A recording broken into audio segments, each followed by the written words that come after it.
मेरे प्यारे देशवासियों, मेरे युवा साथियों, मानवाधिकार के प्रहरी साथियों और इस महान राष्ट्र की जागरूक जनता, आज मैं आपसे किसी राजनीतिक दल की नहीं, किसी व्यक्ति विशेष की नहीं, उस चीज़ की बात करने आया हूँ जो इंसान के जीवित रहने का सबसे बड़ा प्रमाण है, और वह है ज़मीर।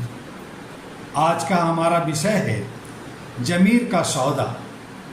मैं आपसे एक प्रश्न पूछना चाहता हूँ, यदि एक दिन इस दुनिया में सब कुछ बिकने लगे, घर, दुकान, जमीन, सत्ता, पद, प्रतिष्ठा, तो क्या आपको आश्चर्य होगा? शायद नहीं।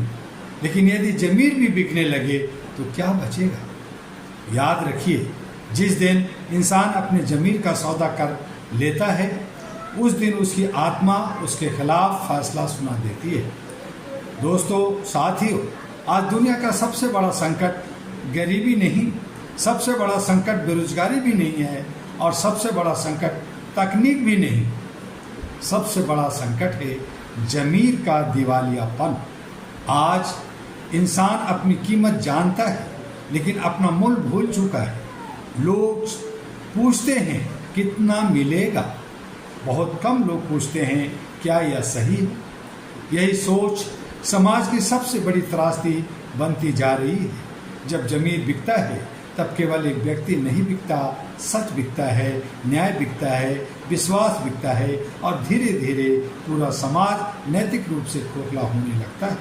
आज रिश्वत का सौदा केवल पैसों का नहीं होता, आज झूठ का सौदा केवल शब्दों का नहीं होता, मौन का सौदा केवल डर का नहीं होता। इन सब के पीछे कहीं न कहीं ज़मीर का सौदा छिपा होता है। भाइयों, बहनों और दोस्तों, इतिहास गवाह है, किसी भी सभ्यता का पतन बाहर से पहले भीतर से शुरू होता है। जब चरित्र कमजोर होता है, जब ईमानदारी मजाक बन जाती है, जब स्वार्थ सेवा पर भारी पड़ जाता है, तब समाज टूटने लगता है। आज हमें स्वयं से पूछना होगा, क्या हम सच बोलने का साहस रखते हैं? क्या हम अन्याय देखकर भी चुप रहते हैं? क्या हम सुविधा के लिए अपने सिद्धांत बदल देते हैं? यदि उत्तर हाँ है, तो हमें दूसरों से पहले स्वयं को बदलना होगा। यही मानवाधिकार की पहली सीढ़ी है। मानवाधिकार केवल अदालतों का विषय नहीं है। मानवाधिकार की शुरुआत इंसान के ज़मीर से होती है। जब ज़मीर जागता है तो अन्याय करने वाला हाथ रुक जाता है। ज़मीर जब मर जाता है तो कानून भी कई बार देर से पहुंचता है। यही कारण है कि all India human rights association era केवल अधिकारों की बात नहीं करती, यह भी कहती है कि अधिकारों के साथ कर्तव्य, नैतिकता और मानवीय संवेदना भी उतनी ही आवश्यक है।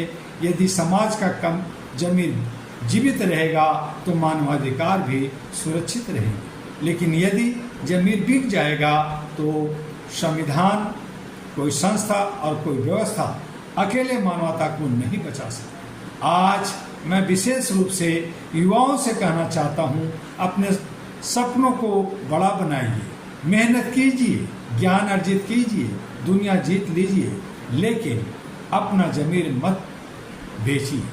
दुनिया आपको करोड़पति बना सकती है, लेकिन यदि आपका ज़मीर आपसे नाराज हो गया तो आप भीतर से सबसे गरीब इंसान बन जाएंगे। याद रखिए, जिस इंसान का ज़मीर जिंदा है उसे कोई खरीद नहीं सकता, और जिस इंसान का ज़मीर बिक चुका है उसे कोई सम्मान नहीं दे सकता। आज आवश्यकता किसी नई क्रांति से पहले चरित्र की क्रांति की है। एक ऐसी क्रांति जहां ईमानदारी कमजोरी नहीं बल्कि सबसे बड़ी ताकत मानी जाए, जहां इंसान की कीमत उसके बैंक बैलेंस से नहीं बल्कि उसके चरित्र से तय हो।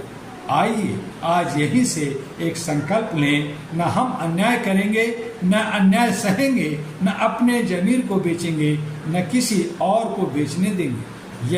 यही सच्चा राष्ट्र धर्म है, यही सच्चा मानव धर्म है, और यही सच्चा मानवाधिकार है।